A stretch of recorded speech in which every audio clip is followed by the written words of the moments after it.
नमस्कार. श्री निसर्गदत्त महाराज एक चिंतन संकलन भाग 52 भाग 52. एका सद्गृहस्थाने श्री निसर्गदत्त महाराजांना असा प्रश्न विचारला की अहम ब्रह्मास्मी ही केवळ एक कल्पना आहे काय?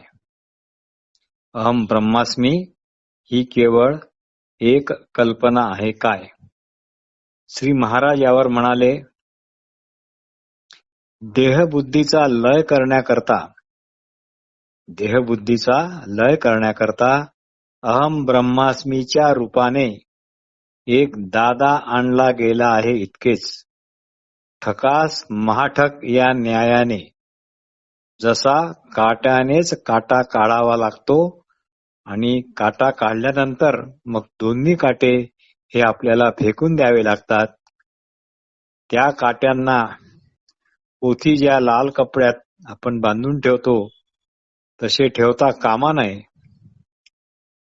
ब्रह्मराक्षसाला भीती दाखवण्याकरता हा अहम ब्रह्मास्मी रूपी किंवा 4 महावाक्य रूपी हा श्री हनुमंत उभा केला गेला आहे. हे जग म्हणजे काय? आत्मनिष्ठ जग व वस्तुनिष्ठ जग यांचा सांधा कुठे जुळला आहे हे कळले पाहिजे. ते कळले की मग कामच झाले म्हणून समजा.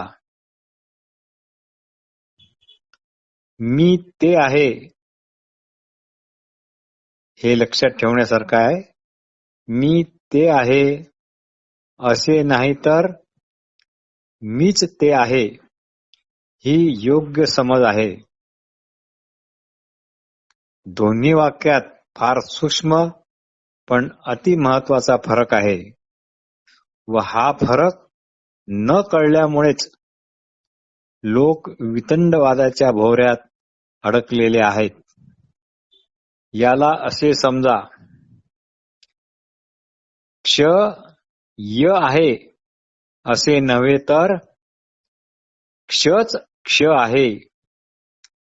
आय एम दॅटचा एक अर्थ मी ते आहे व दुसरा खरा अर्थ आय एम दॅट म्हणजे मीच ते आहे हा आहे.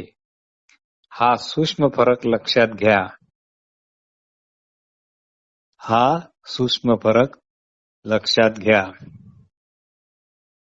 दुसऱ्या खऱ्या अर्थाला कुठल्याच स्मरणाची उपाधी नको. पण मी ते आहे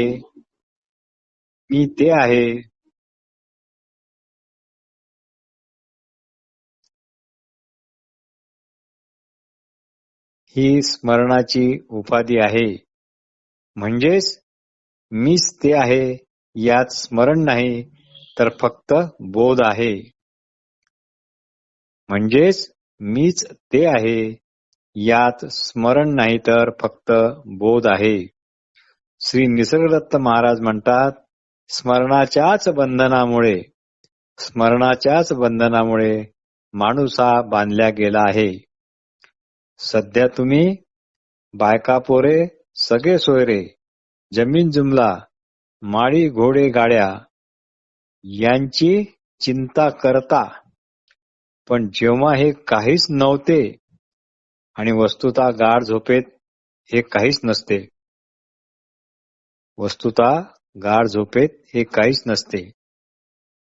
तर पण जेव्हा हे काहीच नव्हते किंवा ते सर्व माझे नव्हते तेव्हा या सर्वांचे मला स्मरण होते काय?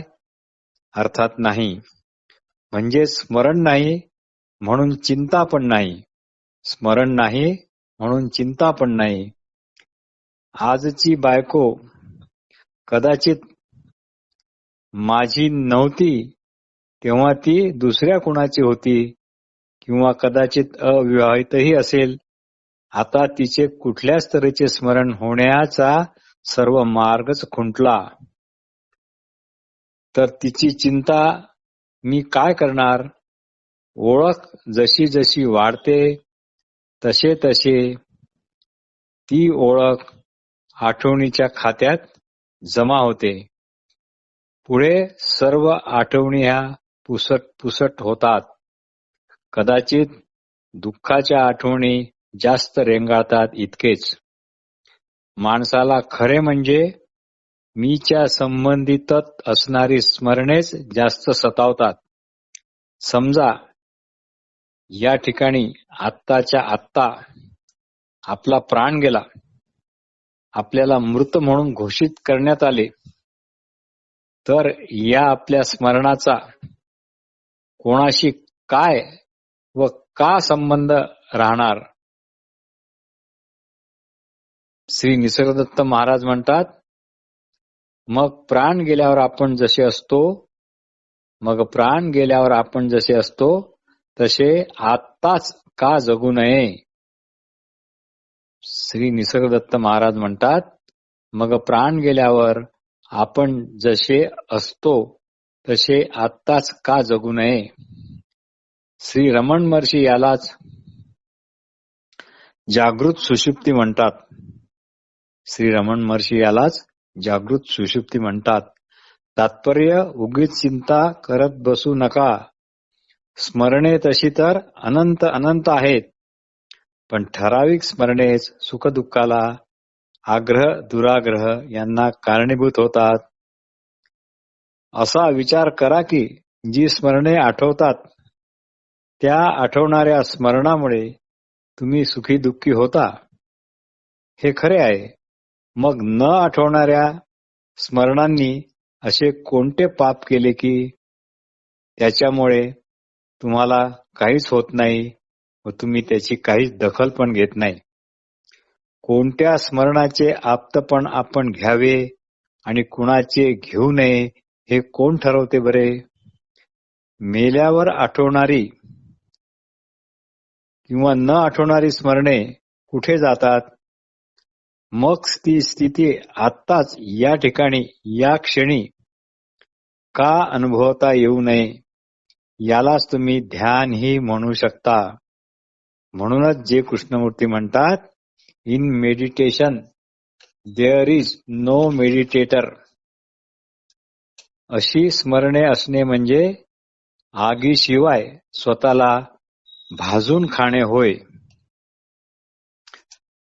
दुसरे महत्वाचे असे की पंचज्ञानेंद्रियाने जे ज्ञान ग्रहण केल्या जाते, म्हणजे दिसणे रूप, होंगणे गंध, ऐकणे श्रवण, स्पर्श म्हणजे कडकपणा, नरमपणा, उष्ण थंड याचे ज्ञान, चाखणे म्हणजे आंबट गोड इत्यादी, या ज्ञानाव्यतिरिक्त स्वतंत्र असे जग नाही.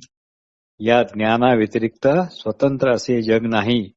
हे इंद्रिय ज्ञान वस्तुतः जसे आहे तसे व जीवन संघर्षाला जितके आवश्यक आहे तितकेच होत असते. पण जर हे वस्तुनिष्ठ असलेले इंद्रिय ज्ञान जर आवड निवड, हवेसे वाटणे, नकोसे वाटणे, त्याचा हव्यास धरणे इत्यादींनी जर प्रदूषित झाले असेल तर ते मनोनिर्मित किंवा आत्मनिष्ठ जग होते. व हे असे आत्मनिष्ठ जग, मनोनिर्मित जग प्रत्येकाच्या आपापल्या संस्कारानुसार व आवडीनिवडीवर व इच्छा व भीती यावरच अवलंबून असते. ते जणू प्रत्येकाने आपापल्या निद्रेत पाहिलेल्या स्वप्नाप्रमाणे वेगवेगळे असते.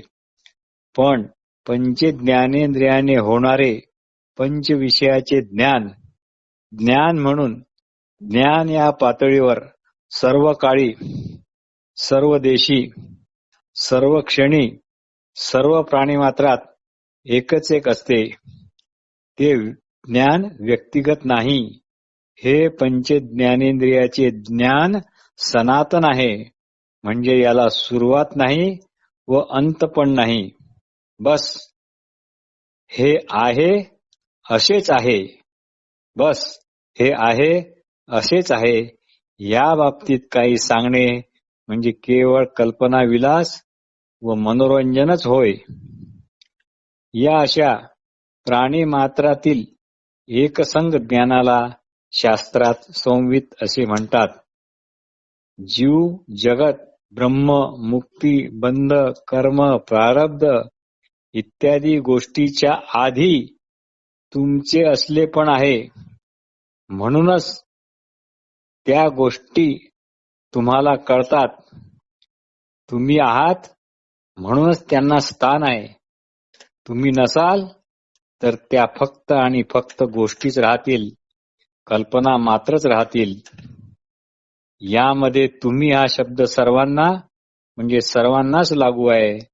समजा कुण्या साधू महात्म्याने किंवा ज्याचा वेद उपनिषद याचा गाढा अभ्यास आहे, भरपूर अभ्यास हा केला आहे, अशांनी जर हे असे नाही म्हटले तर हे असे नाही हे म्हणणे त्यांचे असलेपण आधीचेच आहे म्हणूनच ते तसे म्हणणे शक्य झाले. भगवान श्रीकृष्ण म्हणतात, मानवाच्या हृदयात कोणताही अनुभव येण्यापूर्वी मानवाच्या हृदयात कोणताही अनुभव येण्यापूर्वी जे आधीचे आहे, अगोदरचे आहे, ते म्हणजे माझे स्वरूप होय.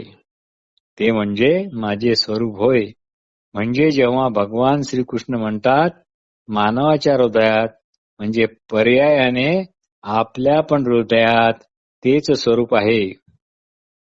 ज्याच्याने जग आहेसे वाटते, जाणवते, तेच हे. मागे आपण पाहिलेच आहे की जग म्हणजे पंचज्ञानेंद्रियाने होणारे शुद्ध ज्ञान आणि आवड निवड लोभ मोह युक्त अशा आवरणांनी झाकलेले शुद्ध ज्ञान, या दोघांची गिल्ली मिसळ होय. अकळपणे जे कळतेपण येते ते अवांछित असे आहे. अकळपणे जे कळतेपण आहे ते अवांछित असे आहे. हे कळतेपण आपण कुठल्याही प्रयत्नाने आणू शकत नाही किंवा ते दूर लोटू शकत नाही किंवा ते टाळू पण शकत नाही. अशा या अवांछितरित्या प्रकाशमान झालेल्या जाणीवेचेच प्रथम आपल्याला दर्शन होते, ज्याच्यामुळे सर्व जाणवते ते हेच. म्हणूनच याला जगाचे मूळ म्हणतात. श्री निसर्गदत्त महाराज म्हणतात, आपणाला आपण आहोसे ज्याच्याने कळते त्याचा लक्ष भेद करा. श्री निसर्गदत्त महाराज म्हणतात, आपणाला आपण आहोसे ज्याच्याने कळते त्याचा लक्ष भेद करा, म्हणजे त्या असणेपणावर लक्ष ठेवा. इथे एक नवल घडले की ज्ञानाचा विसर पडल्यामुळे ते स्वतःला देहा इतके विदभर मानते व टिचभर जागेत टिचभर काळात राहते. म्हणून तुम्ही कळता हेच ध्यानात धरा. म्हणून तुम्ही कळता हेच ध्यानात धरा. इथे फक्त एकच काळजी घ्या, याचे पूर्ण अवधान ठेवा की कळतेपणामुळे कळणारे ध्यानात येऊ देऊ नका. याचेच पूर्ण अवधान ठेवा की कळतेपणामुळे कळणारे ध्यानात येऊ देऊ नका. फक्त कळतेपणावरच लक्ष ठेवा. कळणारे काय आहे याकडे सपशेल दुर्लक्ष करा. तुमचे असणेपण हे आमचेच आहे असावसे वाटते हे असलेपणाचे मूळच आहे. कारण आपण नाही किंवा नसावे असे कधीच कुणाला वाटूच शकत नाही, कालत्रयीही वाटू शकत नाही. असावे ही मुळात तुमची स्वतः असण्याची आवड आहे. श्री निसर्गदत्त महाराज म्हणतात की कायमचे समाधान हवे असेल तर सध्या या क्षणी या ठिकाणी जे हे सर्व ऐकते आहे त्या ऐकणाऱ्याला घट्ट धरा. निसर्गदत्त महाराज म्हणतात की कायमचे समाधान हवे असेल तर सध्या या क्षणी या ठिकाणी म्हणजे त्यांच्या दिवाणखान्यात बैठक रूम मध्ये जे हे सर्व ऐकते आहे त्या ऐकणाऱ्याला घट्ट धरा. बाकी सर्व कर्माचरणे हे अगदी टाइमपास आहेत. जप तप ध्यान मुद्रा पूजा पाठ योग समाधी काही असले तरी ते सर्व एका अर्थाने टाइमपासच आहेत. कुठेही असले अंधारात उजेडात किंवा पृथ्वीच्या कोणत्याही भागात कोणत्याही टोकावर असले तरी किंवा श्रीमंत गरीब मूर्ख विद्वान म्हातारे तरुण कसेही असा तुम्ही आपण स्त्री किंवा पुरुष आहोत हे कधीच विसरू शकत नाही. अखंड स्वरूपानुसंधान याच जातीचे आहे. आणि दुसरी एक महत्वाची गोष्ट अमुक अमुक वर्षापूर्वी मी नव्हतो हे कोण म्हणतो. अमुक अमुक वर्षापूर्वी मी नव्हतो हे कोण म्हणतो. इथेच खरी ज्ञानबाची मेघ आहे. मी नव्हतो हे जाणणाराच हे म्हणत आहे की अमुक अमुक वर्षापूर्वी मी नव्हतो म्हणून. जाणीवेच्या आधी मी होतो किंवा मी नव्हतो मला त्याचा काही अनुभव नाही असे म्हणणे म्हणजे एका अर्थाने स्वतःचा निषेध करणे होय. आपल्याच असलेपणाचा तो चक्क पुरावा देणे होय. श्री तुकाराम महाराज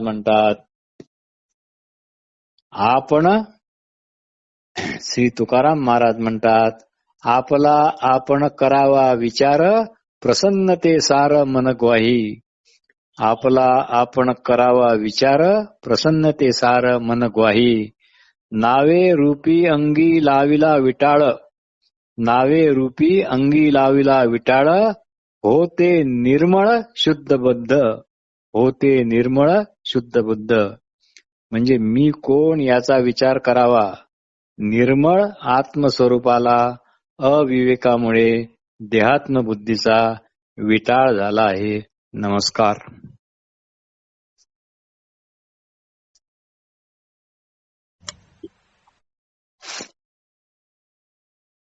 नमस्कार.